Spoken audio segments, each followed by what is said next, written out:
खैरकपुर गांव जहाँ तालीम का नामो निशान नहीं था। बच्ची या तो खेतों में जानवरों को चराते थे या गलियों में खेलते रहते गांव के आदमी ताश और गप्पों में मशरूफ रहते, जबकि औरतें घरेलू कामों में उलझी रहती। यहाँ तालीम हासिल करने को वक्त की बर्बादी समझा जाता था। भाई, ये पढ़ाई लिखाई तो बड़े लोगों के चोंचले हैं। हमारे बच्चों को खेत में काम करना चाहिए, तभी कुछ होगा। पढ़ाई से कौन सा सोना उगलेंगे, ये बच्चे चलाना तो इन्हें हल ही है खेत में। लेकिन गांव में एक ऐसी औरत थी जिसने अपनी बेटी नेहा के साथ मिलकर इस अंधकार में तालीम की रोशनी जगाने का ख्वाब देखा था। वहाँ गांव के बच्चे स्कूल क्यों नहीं जाते नॉइस? मुझे तो पढ़ाई बहुत अच्छी लगती। बेटी पढ़ाई को लोग बेकार समझते हैं, लेकिन ज्ञान से ही तो अंधेरा दूर होता है।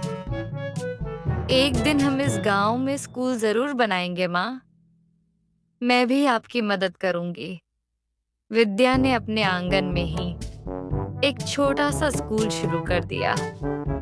धीरे धीरे रामू, गुड्डू, पिंकी और राधा जैसे कुछ बच्चे पढ़ने आने लगे। रामू, बताओ बेटा, ब के बाद कौन सा अक्षर आता है? शाबाश, धीरे धीरे सब सीख जाओगे।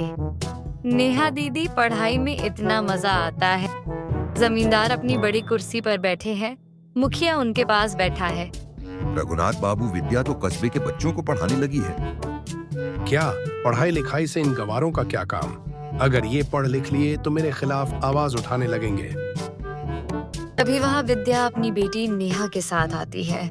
रघुनाथ बाबू, अगर आप गांव की एक छोटी सी जमीन हमें दे दे तो हम बच्चों के लिए स्कूल बना सकते हैं। स्कूल, वो भी इस कस्बे में? तुम कस्बे वालों को बिगाड़ना चाहती हो क्या? बच्चों को पढ़ना चाहिए। वो दोनों मायूस होकर वहां से चली जाती है। विद्या अपना घर बेचने के बारे में नेहा से बात करती है।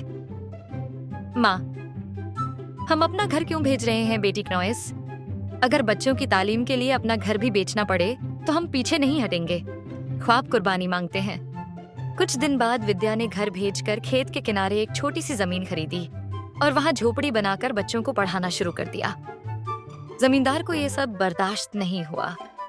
उसने मुखिया को अपने पक्ष में कर लिया और विद्या के स्कूल को मिट्टी में मिलाने की साजिश रचते हुए बुलडोजर लेकर झोपड़ी को गिराने लगा। बच्चे डरकर भागने लगे। पिपरा लड़के नॉइस, पढ़ाई से ये लोग कामचोर बन जाएंगे। कस्बे का उसूल नहीं बदलेगा, जाओ यहाँ से। गांव के कुछ लोग बैठे होते हैं। नेहा वहां आती है। चाचा, बुआ, मेरी माँ का ख्वाब था कि गांव के बच्चे पढ़े। मैं अकेली ये ख्वाब पूरा नहीं कर सकती। मुझे आप सबकी मदद चाहिए। नेहा, हम गरीब लोग हैं, हम कैसे मदद कर सकते हैं? मुझे नहीं पता रामू, लेकिन माँ कहती थी कि कोशिश करने से कुछ भी नामुमकिन नहीं होता। पिंकी और राधा भी पत्ते जमा कर रही होती है।